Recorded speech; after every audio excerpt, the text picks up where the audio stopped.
Today we're going to be talking about some stuff. I read a book and it gave me some feelings which tie into some larger picture feelings. In December of 2011, my very good friend and blog partner Sarah suggested that we read a book that I think she found on Amazon called The Samaritan. I'm not sure I knew what to expect with The Samaritan. It was her pick and it sounded really good from the back of the book blurb. In it, there's this character named Dale Sampson. He basically lives in the shadow of his best friend throughout high school. He's kind of this nerdy, overlooked guy. His best friend Mac is the star of the baseball team. We meet them in high school, and during that time he kind of loses himself in a crush, and that crush, that entire situation ends in tragedy. At almost the same time, he starts to discover something about himself that is super unique. It's a little bit of a magical fantasy aspect in the story. We jump forward in the story, and years later he comes across the twin sister of his crush.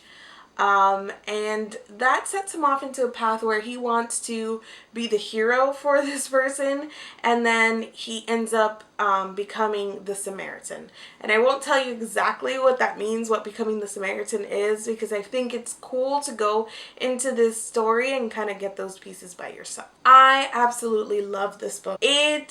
It ruined me a little bit, and the funny thing was that afterwards Sarah and I were like, okay, no more feels books, we need to pick up something totally light, and we were like, oh, Before I Fall, this is great. It's about teenage girls or something. And then Before I Fall went on to like destroy our feelings as well. So my review at the time was about how dark it was, but how what this author created with this bit of magical realism inserted into the story, and just the really very sad story of Dale was something that spoke a lot to human emotions, to friendship and loss, and the things that sometimes we suffer through.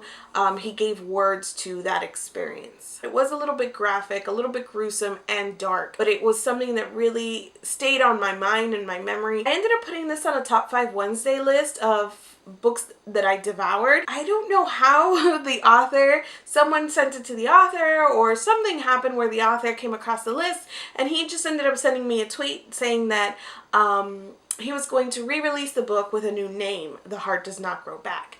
So I was excited because this would get me the chance to reread, even though he said that some things were different, including the ending, which I thought was also exciting. Like, get to reread in one aspect, but kind of experience a new book. So I ordered The Heart Does Not Grow Back, and I read it in December of 2014, so last month. This book I read in between Saga Volumes 1 and 3, and then I followed it up with Girl Online.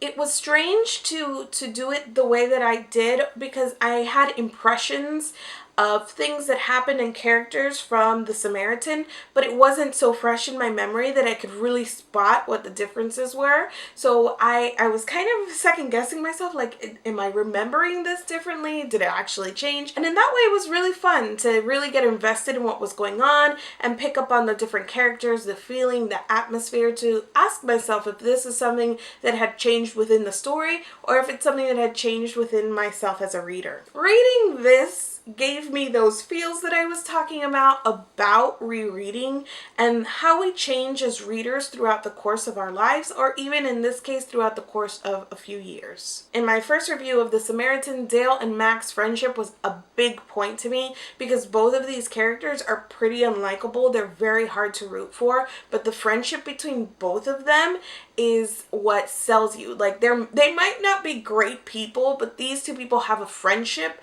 that really matters to the other, that means something that you can relate to. So that's what really cemented the story for me.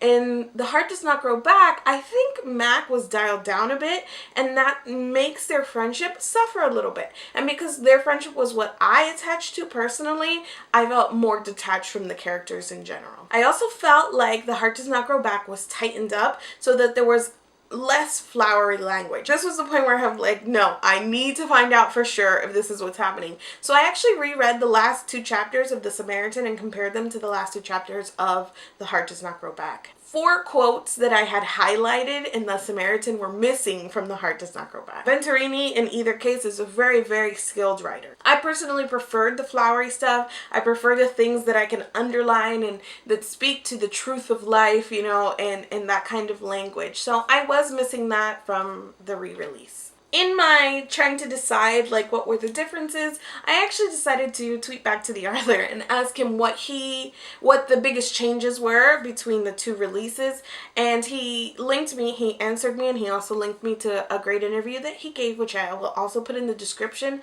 So the feedback that he kind of got was that he released it as an indie author and it was doing pretty well, and then he got some feedback, some people were interested in publishing it. He got the feedback that it was too dark and needed more ups and downs as opposed to like the downward spiral that Dale goes through in the first book. I totally get that feedback because, as I said about the Samaritan, it was super dark and nothing goes right for this character. Personally, that was okay with me. That worked for me, and that is what left the impression on me about this story. So indeed, The Heart Does Not Grow Back is not quite as dark as The Samaritan. I ended up giving The Samaritan 5 out of 5 stars and The Heart Does Not Grow Back 4 out of 5 stars. Of course, I wouldn't expect anybody else to do what I did and read both, but I do recommend that you pick one or the other, and I'm curious to know which you would pick up based on the descriptions that I've given. That The Samaritan is a little bit darker, more flowery, very downward descent kind of thing. It gets to your emotions, and not that The Heart Does Not Grow Back, but it does have a little bit more hope at the end. It's more of a roller coaster rather than a slow descent, and the language is tightened up certainly in places. So if you had to pick up one of those books, please let me know in comments which one you would pick up. I do recommend that you choose either one. Even if you don't end up liking the story or where it goes, it is a conversation piece. I remember Sarah and I, when we first read The Samaritan, we talked about it for days and days, just about different scenes, about what Dale does as a character, his decisions. So it is definitely a conversation piece, and I would love to talk about some of these things with you guys. This all made me want to make a video, not only for the fact of reviewing the book, 2 books that I really enjoyed, but because it made me realize, like I said, how it changes readers. I feel like maybe in 2011 I was more receptive to the anti-hero character, which is something that has definitely worn on me in the years since. We get into this discussion a lot over on SnarkSquad because of shows like Game of Thrones, where there's just anti-heroes galore. It was another big topic in Buffy the Vampire Slayer, where Spike is a lot of people's favorite character, who I hate.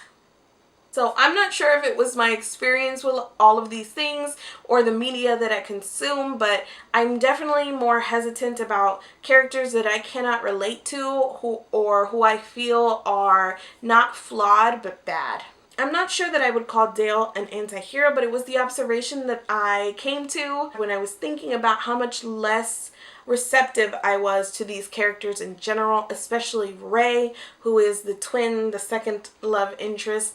She was awful. I don't remember disliking her this much. I also think it's interesting, and the reason that I told you what I read before and after, because I think environment has a lot to do with the way that we give reviews and how we receive books. Something we read before or after might affect the feelings that we have for a book in between. Where we read it, how we read it. I've also grown up some since 2011, I hope. So all of that stuff really affects us, and I think that when we listen to reviews and when we give reviews, we have to be very mindful of these things, that everyone's opinion is their own, yes, but also environment and experience really feed into what we feel about a book. So those were the feelings that I just wanted to tack on at the end. All right, thanks for tuning in, and I will see you next time.